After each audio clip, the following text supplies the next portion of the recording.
Hi guys, welcome back to my channel. Well ਅੱਜ ਫਿਰ ਮੈਂ ਇੱਕ ਕਾਫੀ ਇੰਟਰਸਟਿੰਗ ਟੌਪਿਕ ਲੈ ਕੇ ਆਈ ਹਾਂ ਤੁਹਾਡੇ ਨਾਲ ਗੱਲ ਕਰਨ ਲਈ। ਐਂਡ ਤੁਸੀਂ ਸਮਝ ਤਾਂ ਗਏ ਹੋਗੇ ਕਿ ਮੈਂ ਪੰਜਾਬੀ ਬੋਲ ਰਹੀ ਹਾਂ ਅੱਜ, ਤਾਂ ਮਤਲਬ ਮੈਂ ਕੋਈ ਪੰਜਾਬੀ ਟੌਪਿਕ ਹੀ ਲੈ ਕੇ ਆਈ ਹੋਣੀ ਆ। ਵੈਲ ਤੁਹਾਡਾ ਗੈਸ ਕਰੈਕਟ ਹੈਗਾ, ਬਿਕਾਜ਼ ਮੈਂ ਅੱਜ ਇੱਕ ਪੰਜਾਬੀ ਗਾਣੇ ਦੇ ਬਾਰੇ ਤੁਹਾਡੇ ਨਾਲ ਗੱਲ ਕਰਨਾ ਚਾਹੁੰਦੀ ਹਾਂ। ਇਹ ਗਾਣਾ ਰੀਸੈਂਟਲੀ ਤਾਂ ਲਾਂਚ ਨਹੀਂ ਹੋਇਆ ਹੈ, ਬਟ ਇਹ ਗਾਣਾ ਇਸ ਈਅਰ ਦੇ ਸਟਾਰਟਿੰਗ 'ਚ ਲਾਂਚ ਹੋਇਆ ਸੀਗਾ, that is in January. And ਇਹ ਜੋ ਗਾਣਾ ਹੈਗਾ, ਇਹ ਹੈਗਾ ਸਾਡੇ ਸਾਰਿਆਂ ਦੇ ਫੇਵਰੇਟ, ਸਾਡੇ ਸਾਰਿਆਂ ਦੇ ਚਹੀਤੇ ਬੱਬੂ ਮਾਨ ਦਾ ਗਾਣਾ। ਸੋ ਜੇ ਤੁਹਾਨੂੰ ਨਹੀਂ ਪਤਾ ਜਨਵਰੀ 'ਚ ਬੱਬੂ ਮਾਨ ਦਾ ਕਿਹੜਾ ਗਾਣਾ ਆਇਆ ਸੀ, then let me tell you that ਜਿਸ ਗਾਣੇ ਦੇ ਬਾਰੇ ਮੈਂ ਅੱਜ ਗੱਲ ਕਰ ਰਹੀ ਹਾਂ ਉਹਦਾ ਨਾਮ ਹੈ ਧੂਆਂ। ਜੇ ਤੁਸੀਂ YouTube 'ਚ ਜਾ ਕੇ ਵੀਡੀਓ ਦੇਖੋ, ਇਹਦੇ ਇਹਦੇ ਟਾਈਟਲ 'ਚ ਲਿਖਿਆ ਹੋਇਆ ਹੈ Dhuan, it's a social track. So social track है, बब्बू मान का गाना है। It has to be extremely meaningful, it has to be extremely impactful.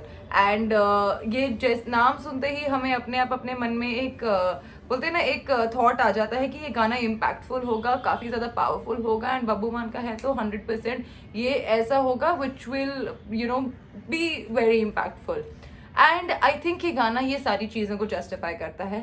थोड़ा ज़्यादा लंबा गाना है, अप्रॉक्सीमेटली 7 मिनट्स और may be little more than that, but जो गाना है ये 7 मिनट सुनने में बिल्कुल आपको तकलीफ नहीं होगी। You will not be like कि अरे ये इन्ना लंबा गाना कौन सुनूगा। एक्चुअली बब्बू मान जी के सारे ही गाने काफ़ी ज़्यादा लंबे होंगे ने, बट ये गाना भी लंबा हैगा, बट सुनन ले बिल्कुल तकलीफ नहीं होती। कदे भी नहीं लगता कि आह ये गाने इन्ने लंबे क्यों है करके। You want to listen to them and तुम जानना चाहते हो कि होर अगे की बोलिया उन्होंने, बिकॉज उन्होंने पूरे गाने च मीनिंग होंदा हैगा। 7 मिनट्स जो हैगे मीनिंगफुल चीज गल्लां दे बारे गल की उन्होंने गाया होंदा है। So that is the exact same thing which is happening in this particular song, जिहदा नाम है धुआं। ये जो गाना हैगा, ये हैगा फार्मर्स दे उत्ते। लोकी कहंदे ने कि फार्मर्स दा जदों क्रॉप्स कट के हो जाता है तो वो जला दिंदे आ, ते ओहदे करके बहुत ज़्यादा पोल्यूशन होंदा आ। सो बब्बू मान जी ने उस चीज़ के उत्ते गाना बनाया है। वो कहते हैं कि लोकी कहते कि रौन फुक्को तो हवा पवित्र होंदी आ, पर जदे फार्मर्स जो है अपने क्रॉप्स नू बर्न करते आ कट्टन दे बाद, ते ओहदे नाल पोल्यूशन होंदा है। ये सारा पोल्यूशन दिल्ली आंदा, ओहदे करके दिल्ली 'च पोल्यूशन वधिया होया आ। ये सारी चीज़ों के उत्ते उन्होंने एक गाना बनाया हैगा, अ वेरी मीनिंगफुल सॉन्ग। इस गल नू ये फार्मर्स नू सपोर्ट करने की कोशिश कर रहे हैं, because anyway we seen कि फार्मर्स पिछले साल तो प्रोटेस्ट ते लगे हुए हैं, वो अपने राइट्स के बारे बोले जा रहे हैं, वो अपने राइट्स के लिए लड़े जा रहे हैं, पर उन्होंने कोई कोई सुन नहीं रहा हैगा। ਤੇ ਬੱਬੂ ਮਾਨ ਜੀ ਇੱਕ ਕਾਫੀ ਜ਼ਿਆਦਾ ਇਨਫਲੂਐਂਸ਼ੀਅਲ ਪਰਸਨੈਲਿਟੀ ਹੈਗੇ ਸੀ, ਉਹਨਾਂ ਨੇ ਡੈਫੀਨਿਟਲੀ ਫਾਰਮਰਸ ਨੂੰ ਸਪੋਰਟ ਕਰਨ ਦੀ ਕੋਸ਼ਿਸ਼ ਪੂਰੀ ਕੀਤੀ ਹੈਗੀ ਆ, ਜੋ ਬਹੁਤ ਹੀ ਵਧੀਆ ਗੱਲ ਹੈਗੀ। ਤੇ ਉਹ ਇਹ ਵੀ ਕਹਿ ਰਹੇ ਆ ਕਿ ਜਦ ਨੋਟਬੰਦੀ ਹੋਈ ਸੀ ਤਦੇ ਤੱਕ ਕਿਸੇ ਨੇ ਆਵਾਜ਼ ਨਹੀਂ ਚੁੱਕੀ, ਲੇਕਿਨ ਜਦ ਫਾਰਮਰਸ ਆਪਣਾ ਕ੍ਰੌਪ ਵਗੈਰਾ ਜਲਾਉਂਦੇ ਆ ਤਾਂ ਉਹਦੇ ਕਰਕੇ ਲੋਕੀ ਇੰਨੀ ਆਪਣੀ ਆਵਾਜ਼ ਉੱਚੀ ਕਰਦੇ ਆ। ਤੇ ਆਈ ਮੀਨ ऑनेस्टली सी, मैं अगर अपना परसैप्शन तुहानूं दसां तो मैनूं लगता है कि यस पोल्यूशन होंदा हैगा, बट जे तुहानूं पता हैगा, जे गवर्नमेंट नूं पता हैगा कि इस करके पोल्यूशन होंदा हैगा, then why don't we invest in a technology that helps in preventing this pollution, जो फार्मर्स के लिए एफिशिएंट हो, जो फार्मर्स के लिए ज़्यादा एक्सपेंसिव ना हो, जो फार्मर्स अफोर्ड कर पाए एंड जो उनके लिए ईजी हो एंड उनको हेल्पफुल हो, and that also helps the pollution. Why don't we do that? Why doesn't our government care about that? And I mean, blame करना बहुत आसान है, but do you think that with अगर farmers वो नहीं करेंगे, then we'll be able to have the kind of food that we get now. मतलब farmers के बिना हमारा खाना, क्रॉप्स वगैरह नहीं रहेंगे, हमें खाना कैसे मिलेगा।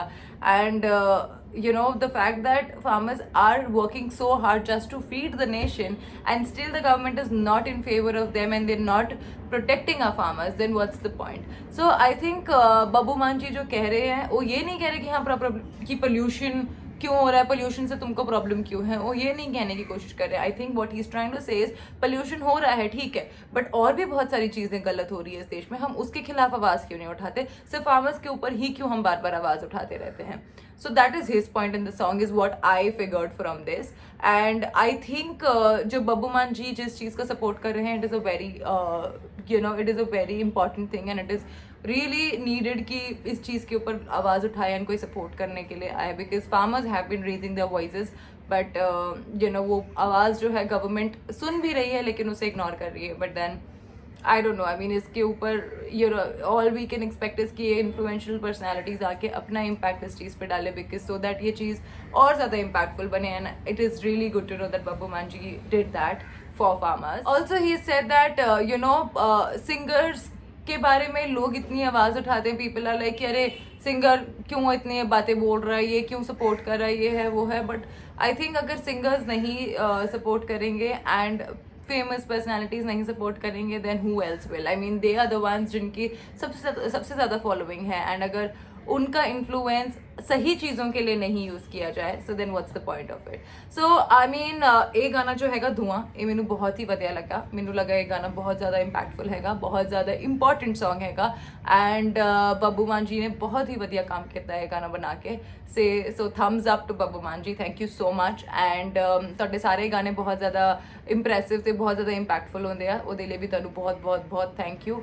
ਤੇ ਇਦਾਂ ਹੀ ਗਾਣੇ ਬਣਾਉਂਦੇ ਰਹੋ, ਸਪੋਰਟ ਕਰਦੇ ਰਹੋ ਸਹੀ ਗੱਲਾਂ ਨੂੰ. ਤੇ thank you so much. And also guys thank you so much for watching my video. I hope ਤੁਹਾਨੂੰ ਮੇਰਾ ਇਹ ਰਿਵਿਊ ਪਸੰਦ ਆਇਆ ਹੋ. ਜੇ ਪਸੰਦ ਆਇਆ ਹੈਗਾ ਤੇ kindly like and subscribe to my channel, and comment below ਜੇ ਤੁਹਾਡੇ ਕੋਲ ਕੋਈ ਹੋਰ ਸੁਜੈਸ਼ਨਸ ਹੈਗੇ, ਕੋਈ ਹੋਰ ਥਾਟਸ ਹੈਗੇ, ਕੋਈ ਕੁਝ ਯੂ ਨੋ ਤੁਹਾਡੇ ਕੋਲ ਕੋਈ ਗੱਲ ਹੈਗੀ ਜੋ ਤੁਸੀਂ ਯੂ ਨੋ ਮੇਰੇ ਨਾਲ ਸ਼ੇਅਰ ਕਰਨਾ ਚਾਹੁੰਦੇ ਆ, ਜਾਂ ਕੋਈ ਤੁਹਾਡਾ ਥਾਟ ਹੈਗਾ ਜੋ ਮੇਰੇ ਨਾਲ ਮੈਚ ਹੁੰਦਾ ਜਾਂ ਨਹੀਂ ਮੈਚ ਹੁੰਦਾ, ਜਾਂ ਜੋ ਵੀ ਤੁਹਾਡੇ ਕੋਲ ਜੋ ਵੀ ਕੁਝ ਹੈਗਾ ਮੈਨੂੰ ਕਹਿਣ ਲਈ, ਪਲੀਜ਼ ਉਹ ਚੀਜ਼ਾਂ ਥੱਲੇ ਕਮੈਂਟ ਕਰੋ ਤੇ ਮੈਂ ਡੈਫੀਨੇਟਲੀ ਉਹ ਸਾਰੀ ਚੀਜ਼ਾਂ ਨੂੰ ਕੰਸੀਡਰ ਕਰਾਂਗੀ.